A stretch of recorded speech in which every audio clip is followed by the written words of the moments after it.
Assalamualaikum warahmatullahi wabarakatuh. Yang kami hormati Ketua dan Wakil Ketua Komisi 11 DPR RI, Bapak dan Ibu anggota Komisi 11 DPR RI, Bapak Menteri Perencanaan Pembangunan Nasional, Ketua Bappenas, Bapak Gubernur Bank Indonesia, dan Ibu Ketua Dewan Komisioner Otoritas Jasa Keuangan.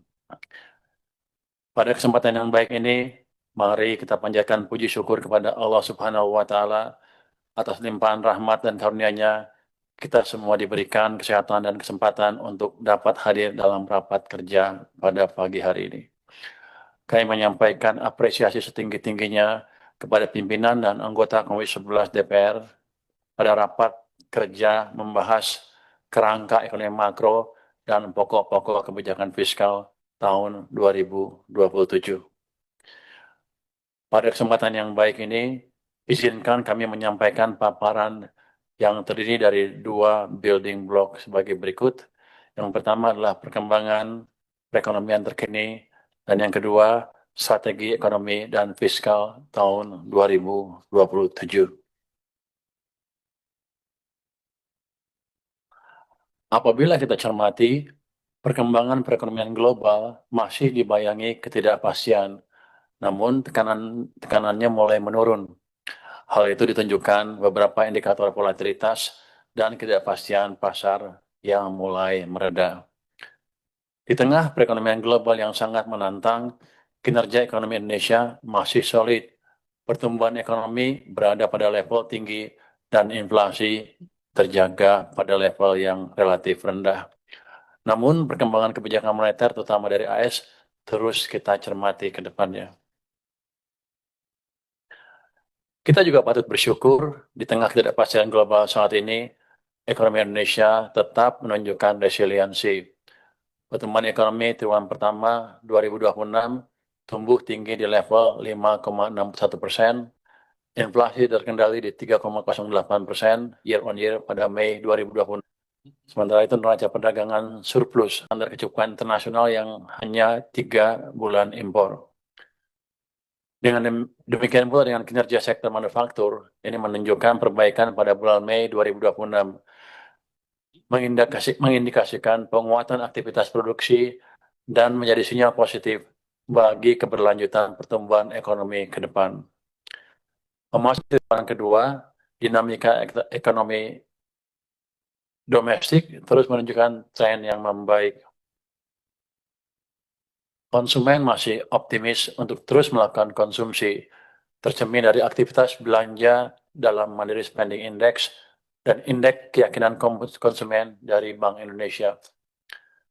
Aktivitas ekonomi tumbuh positif yang terefleksi pada penjualan mobil, motor, listrik, maupun semen yang mengalami peningkatan cukup signifikan. Sementara itu, kinerja manufaktur juga kembali ekspansif setelah sempat mengalami tekanan pada bulan April lalu. Kami juga mencermati perkembangan nilai tukar rupiah hingga awal Juni 2026 masih menghadapi tekanan, terutama dipengaruhi oleh sentimen global, kondisi risk off di pasar keuangan, serta tekanan dari transaksi berjalan dan transaksi finansial domestik. Namun demikian, pemerintah optimis dengan sinergi dan koordinasi yang lebih solid antara kebijakan fiskal, moneter, dan sektor keuangan, disertai dengan perbaikan tata kelola DHE, serta pendalaman pasar keuangan, akan memperkuat pasokan falas dalam negeri ditambah dengan perbaikan kepercayaan investor, sehingga rupiah akan kembali menguat secara bertahap pada semester 2 tahun 2026.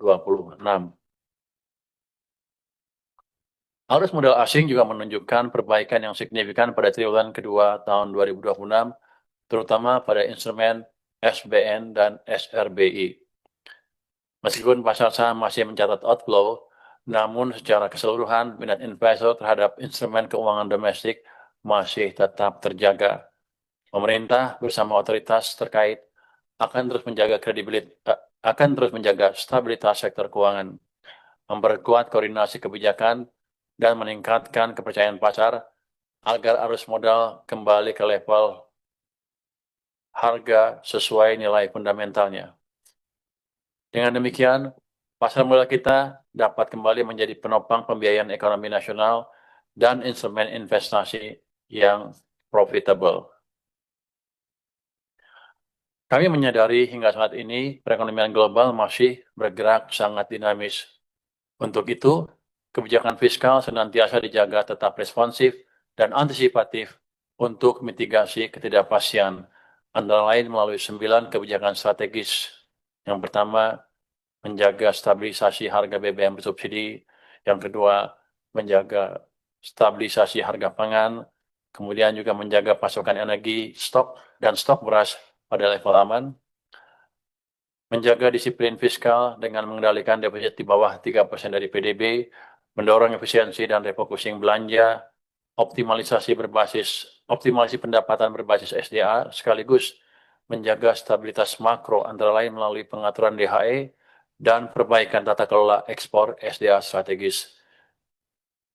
Kita juga memberikan paket stimulus untuk menjaga daya beli, keberlanjutan usaha, dan menopang pertumbuhan antara lain diskon tiket, bantuan pangan, insentif untuk perumahan, serta program magang dan vokasi.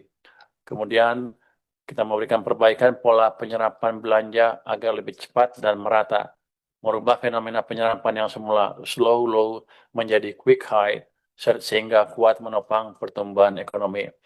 Dan yang ke-9 adalah kita memperkuat sinergi dan kolaborasi kebijakan fiskal dan moneter untuk menjaga stabilitas dan mendorong pertumbuhan ekonomi.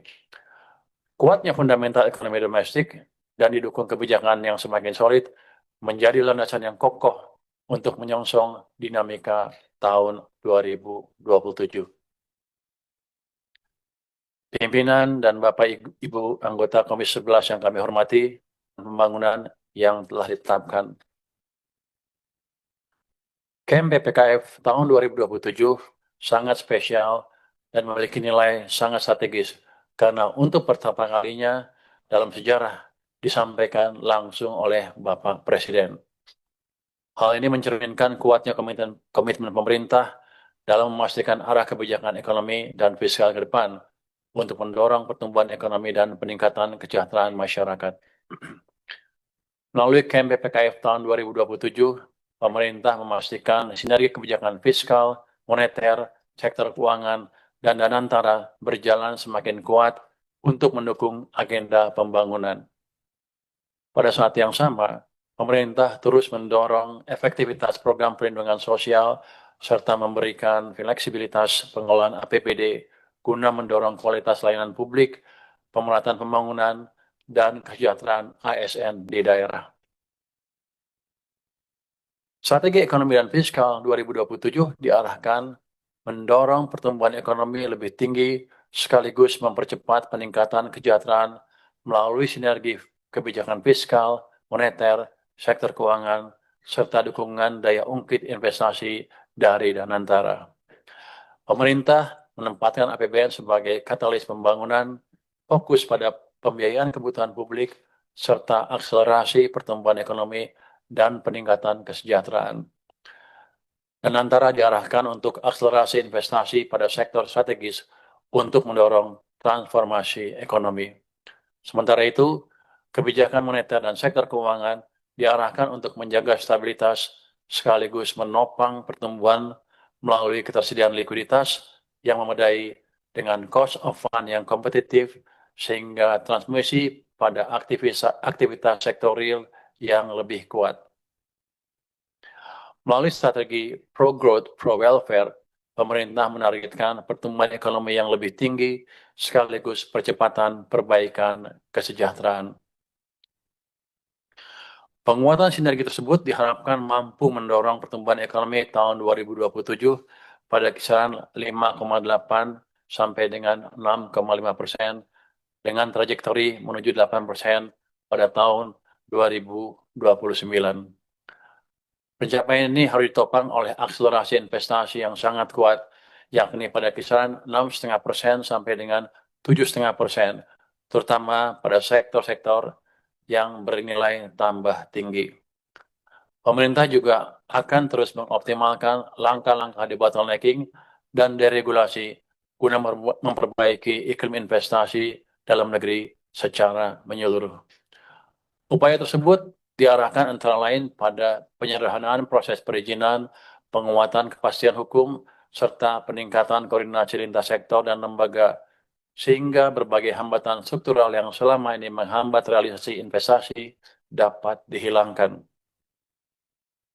Untuk mendukung pertumbuhan tinggi tersebut, inflasi akan dikendalikan pada rentang 1,5% hingga 3,5%.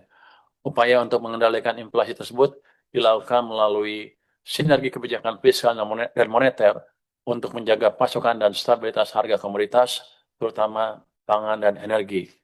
Pemerintah juga terus mengantisipasi risiko imported inflation melalui koordinasi dengan bank sentral.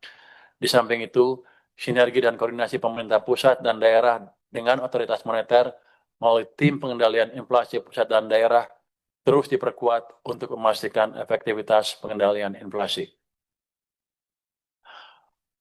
Koordinasi antara kebijakan fiskal dan moneter terus diperkuat untuk memastikan kebijakan fiskal dan moneter berjalan selaras tanpa menimbulkan crowding out effect, sehingga stabilitas ekonomi dan pasar keuangan dapat dijaga untuk turut menopang pertumbuhan ekonomi, untuk turut menopang pertumbuhan ekonomi. Situasi global juga diperkirakan semakin membaik. Sejalan dengan hal tersebut, suku bunga surat berharga negara tenor 10 tahun terkendali pada kisaran 6,5% sampai dengan 7,3%. Di tengah tekanan terhadap nilai tukar rupiah, pemerintah terus memperkuat koordinasi antara kebijakan fiskal dan moneter untuk menjaga stabilitas sekaligus memelihara momentum pertumbuhan sehingga diharapkan dapat meningkatkan market confidence sehingga akan memperkuat pasokan falas domestik termasuk melalui kebijakan devisa hasil ekspor yang baru saja direvisi. Di tahun 2027, konflik geopolitik terutama Iran dan AS dan Israel diperkirakan semakin mereda dan pertumbuhan ekonomi global diperkirakan akan membaik.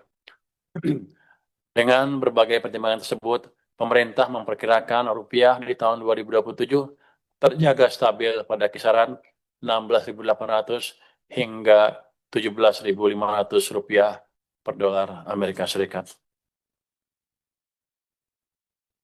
Dengan strategi ekonomi yang tepat dan kebijakan fiskal yang prudent dan sustainable, pemerintah optimis perekonomian Indonesia pada tahun 2027 dapat tumbuh kuat dalam kisaran 5,8% hingga 6,5%. Ini menjadi fondasi yang kuat untuk menuju pertumbuhan 8% dalam jangka menengah. Sementara itu, inflasi terkendali pada kisaran 1,5 hingga 3,5%. Dengan stabilitas ekonomi dan sektor keuangan yang terjaga dengan baik, suku bunga SBN tenor 10 tahun diperkirakan akan berada pada kisaran 6,5% hingga 7,3%. Kepercayaan investor global yang terjaga akan mendorong peningkatan capital inflow yang berkontribusi positif terhadap stabilitas nilai tukar rupiah terhadap dolar AS yang diperkirakan stabil pada rentang 16.800 hingga 17.500 rupiah per dolar Amerika Serikat. Demikian untuk asumsi dasar yang akan dibahas secara detail di Komisi 11 peserta panja. Namun, sebagai gambaran, kami ingin sedikit menyampaikan asumsi ICV dan lifting yang nanti akan dibahas di Komisi 12 dengan kementerian lembaga terkait. Dengan mempertimbangkan ketidakpastian global yang masih tinggi, khususnya di kawasan Timur Tengah dan tekanan ekonomi aktivitas ekonomi global, rentang ICP diperkirakan sebesar 70 US dollar sampai dengan 95 US dollar per barrel. Sementara itu, lifting minyak bumi sebesar 602.000 hingga 615.000 barrel per hari dan lifting gas 934.000 hingga 977.000 barrel setara minyak per hari. Untuk itu, APBN harus dijaga tetap sehat, kredibel, dan berkelanjutan melalui upaya optimalisasi pendapatan negara dengan tetap menjaga iklim investasi, penguatan kualitas belanja, serta pengelolaan pembiayaan defisit secara inovatif, prudent, dan berkelanjutan. Sejalan dengan upaya tersebut, arsitektur kebijakan fiskal tahun 2027 didesain tetap ekspansif secara kolaboratif, terarah, dan terukur dengan defisit 1,8% hingga 2,4% terhadap PDB. Untuk mendukung hal tersebut, maka pendapatan negara diproyeksikan pada kisaran 11,82% sampai dengan 12,40% terhadap PDB.